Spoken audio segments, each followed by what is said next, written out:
The random primitive adds some unpredictability to your projects, in a good way. Here's how it works.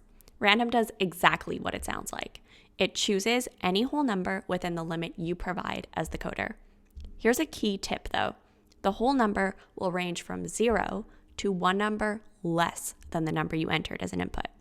Let me show you an example.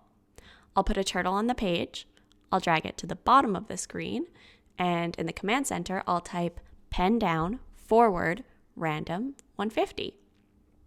Now I'll type set color red forward random 150, and the distances are different. Now, if I want to randomly change the color of the background, I'd type set background random 140.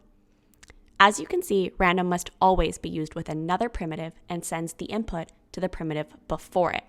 Random needs to report its result, the number randomly selected, to another command that needs an input. For example, forward or set background. Here's a different example. What if I want to use the command center to show a number within a certain range? For example, limiting the options to the numbers on a dice.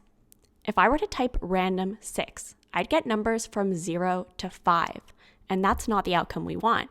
To get a random number between 1 and 6, I'll type show 1 plus random 6.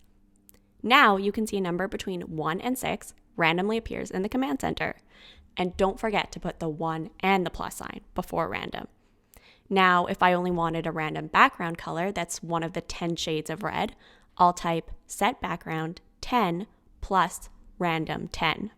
The random command is great to add buttons to your projects for users to randomly choose a player in a game, select a color for their background, or move to unexpected positions on the work area.